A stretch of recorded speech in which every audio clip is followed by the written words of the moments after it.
Hey, before I begin the video, I just want to say shout out to everybody in the Discord, everybody who bought the course. I see y'all copping that Pyrex Vision. Look like it might not even make it to Labor Day, so it's good that a lot of y'all getting on board, man. Shout out to all of y'all. I wasn't sure if everybody was going to understand what was being given to them, but for those of y'all that copped it, good for y'all. Everything's being uploaded right now, so you should be able to get your files by the time you see this video. Okay, so everything's being uploaded to a server because it's actually a big file. It's way bigger than any of the other robots that I had or gave y'all. This one's a much bigger file. So yeah, man, thank you. So it looked like if you see it up Labor Day, that means I'm still giving y'all a chance, but it looks like it might not make it. So that's a big surprise, but I'm glad that you guys want to get on board. So let's get to this trade and let's get to the video. Peace. Salute Trade Game team. Good morning, good afternoon, good evening, depending on the time of the day it is when you watch this.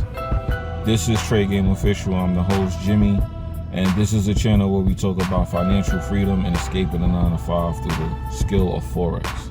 So let's get into today's video. I'm gonna try to help some of y'all out because a lot of y'all are trying to leave your job and you want Forex to be that way out. So since it's very possible and I've done it and you can do it because nobody's special, I'm gonna give y'all the list of things that you definitely want to have checked off when you're ready to quit or when you think you're about to quit your job.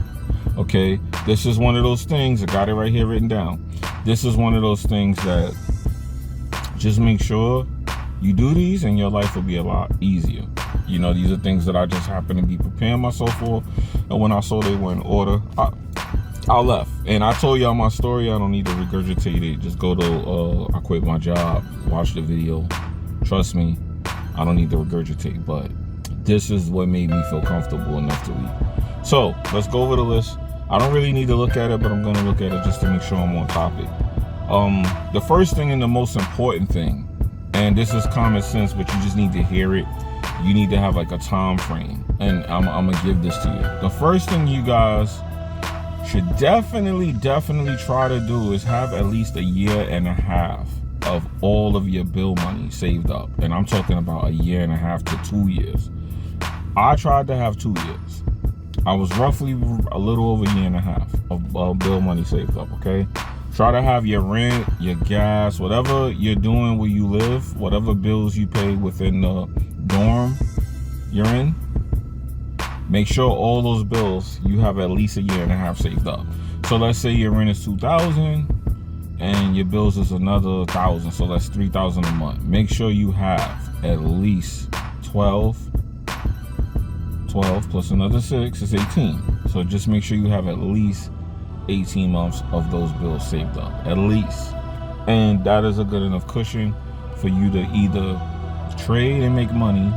If you're already, hopefully you're already trading. Don't just leave and start trading while you're out. That's just crazy. But if you have money saved up and you're already trading and you feel comfortable enough to leave your job, that's enough time for you to get used to the whole cycle of living off of your trading money or what you're gonna want to do with your trading money, which is, I'm gonna save that for the end of the video because that's something you also need to do too, right? So just make sure your gas, your light, your food, your rent, make sure your car note, whatever bills you have that your job is paying for, whatever that job is paying for, because you may have some side hustles going on. Most people in America do, or wherever you live, right? If you have a side hustle, just make sure whatever the job is paying for, because the side hustle, I'm assuming, is going to stay. Whatever the job is going to pay for, make sure you have that money put to the side for at least 1.5 years. Trust me, it's going to keep you from being stressed out, trading with a stressed out mindset, thinking, hey, how am I going to eat? I got to trade or die. That's a good slogan and everything, but you don't want to be living like that, because trust me, that's when your trading will really put you to the test, and it will really give you something to think about. So just trust me, having that cushion when you leave is going to help. I did it and it definitely helped, and that money came in handy. Like, I think maybe you know when that money came in handy for me? When everybody had that moment when they were getting PPP money and things were like hard to get and stuff, that's when that money came in handy to me, because I used it to get stuff that people couldn't get. Because for me, I used the money to and I know how to code and stuff. So I used the money to get like stuff that I couldn't get because scalpers had it. So that money came in handy for me to get, my business up and running. So just keep in mind, not having it is completely different trading when you quit your job than having it. If you have a nest egg when you trade, you'll feel way more comfortable in trading, okay? So just trust me about that. Number 2, this one is extremely important and a lot of people overlook it. And it's super important, and I'm going to break down why it's important and actually how it helped me. Your credit. Make sure when you leave your job, you're going to have like a moment in between being profitable and consistently profitable, because you should be profitable when you leave, of course. You shouldn't leave and not be profitable. I was profitable, but I was like not consistently profitable until January of this year. But you're gonna want to build up your credit, because a lot of people don't know this, but if you build up your credit's gonna help you get things while you're out. Your credit is also gonna be things you can leverage your credit, of course, to get funded. That's what I did. All my funded accounts that I have, I use credit cards to pay for them. At first it wasn't allowing me, and then I kind of like called my banks and set it up where, some cards would allow it, some wouldn't.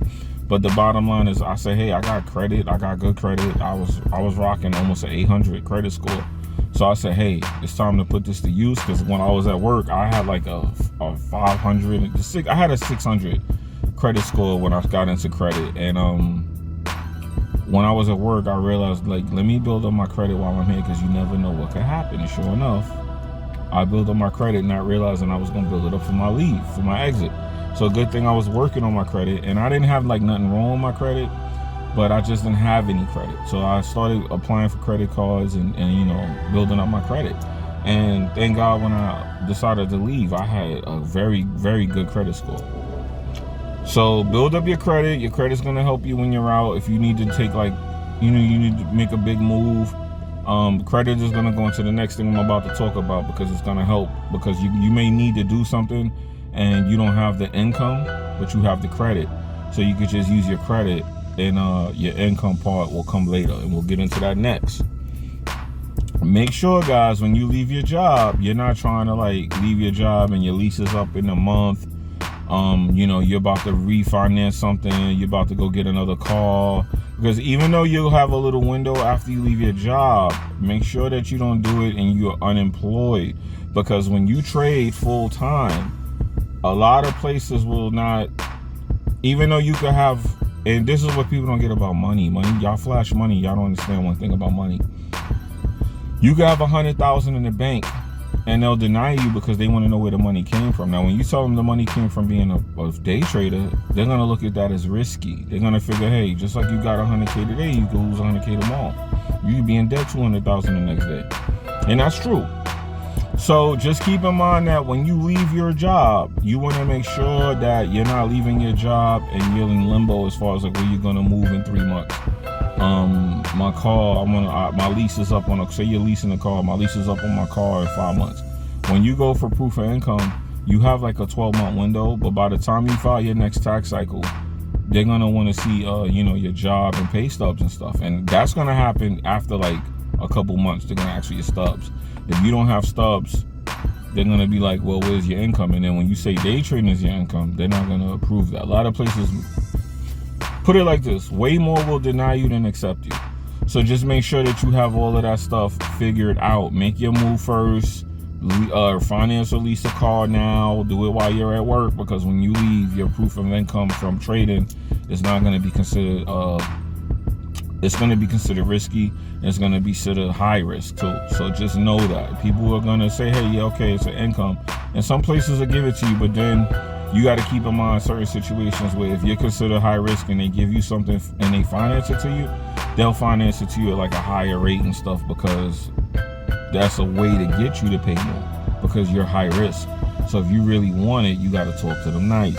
We're going to start saying around here a lot, because there's ways you could talk. And if your stuff ain't right, you better talk nice. So just keep in mind now, have your credit good, have 18 months worth of your rent and bills backed up, saved, and make sure your credit is good, because you'll be surprised how it comes in handy.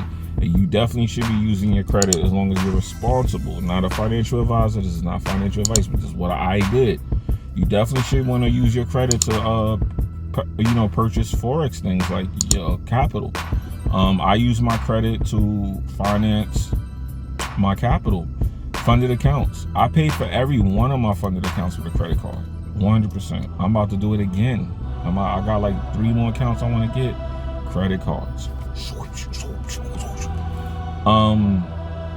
Sometimes when you have credit, you could use your points to pay for it. I've taken $700 in Chase points and paid for challenges. My $100,000 challenge was from points from my credit card. I used the points from the card, turned them into cash, turned the cash over, and paid for my challenge. So that wasn't even from my credit. That was just from the credit I already had and the money that I accumulated. So there's ways to do this, guys. So just make sure that your credit is decent shape, because you may need it. You may need something, and they don't want to approve you because of your high risk, but then your credit is good. So then they kind of got to go, you know what? We see that you have a history of paying for things even though you're unemployed, because that's how they're going to look at you. And, your credit's still good. So if your credit's still good and you're unemployed, some places are kind of second guess. They'll think twice about denying you. They really kind of won't want to deny you. And even if they do, you can always get that, you could ask them to, change their mind. And they may do it because of your credit history. So as long as your credit is good, it'll make getting things a lot easier for you. Okay, so that's a whole fact. It's gonna make getting things a lot easier for you. And so we went over the credit, we went over the bills, and now we went over making sure your income is intact. So let me explain this. Your income is gonna be gone. Trading is an income, but it's not considered valid. It's not safe to a lot of places, like particularly banks.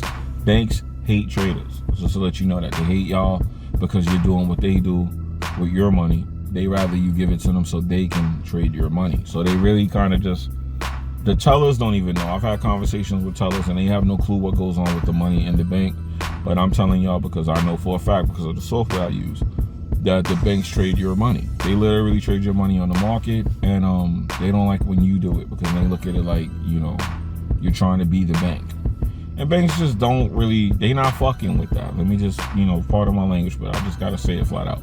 So just make sure that your income is good, and you don't need to use proof of income for anything for a while, because it's gonna be a while before you can trade and get your W-2 or your 1090 or and file and then use that as an income. That's why a lot of traders do sell courses. We sell merchandise. We sell different things because that's just an extra income. So when you got to get a proof of something that's there, that's the reason having a successful YouTube channel is a good thing, because you can use that as an income. Some traders use their YouTube channel as a better source of income than trading, believe it or not. And I'm not gonna get too much into that here, but just know that a lot of people who you think are trading, their YouTube is where the bread and butter is. That's all I'm gonna say. So just know that if you're somebody that's not like doing YouTube, or you don't have like some kind of side income, if you're just trading when you go to get approved for an apartment, a house, a car, you might want to finance a car, they're not fucking with that. Okay, so you're gonna have a hard time. And just trust me, because I'm a trader now, and I know I have side hustles, and the only thing that saves me a lot of times when I need to do stuff is that I put everything in primarily one type of account, and I break it down from there. So that account, what it generates for the year, is something I could walk in as long as I file taxes with that, and it shows a proof of income that I'm an entrepreneur. But if you just say day trader, good night. That's what you're gonna get. So just keep these things in mind. You want to make sure that you have that money stacked up for a year and a half. I would say 2 years, because that's kind of more along the lines of what I had. I think I had a little under 2 years, and then my just regular savings pushed me over 2 years. And of course, I still have some of that money now, so that's good. But let me pull it out right quick. Now let me stop. I'm joking. But yeah, make sure you have that. Make sure your credit is build up your credit to like maybe like a 650. I'm not a financial advisor. I'm just telling you what I did and how it helped me to quit my job. So if I didn't have these things, I would have been messed up when I quit my job, because I had a lot of ups and downs when I quit. And I told y'all the ups and downs from 2000 to 2022 were quite 2020 to 2022 were very sporadic, because I was very undisciplined with my trading in the beginning, and like I said, I didn't buckle down hard until my mom passed this year. So January is when I actually got consistently profitable trading, because that's when I really just, something in me kind of snapped, and I was not losing no more. Just wasn't. I was ready to just take this all the way serious and just stop playing, and it worked out. So hopefully it doesn't take something tragic like that happening to y'all for y'all to get to that point. But I'm just telling you, in between you trying to get to that point and not being at that point, it could be a lot of ups and downs, and these nest eggs that I'm telling you about are going to help you. And just trust me, man. Have that money. If you want to quit today, don't quit today. Save up what I just told you. Put all your money to the side. Work a little overtime if you have to. You know, I'm not gonna say get a second job, because people work too hard as it is. But just make sure that you put that money away, man. Just try to be putting that money up. Be trying to have it to the point where, like I said, if you know that you need 20 grand when you leave, and have that 20 grand. And this is not including your trading account. A lot of y'all, if you're trading and you're not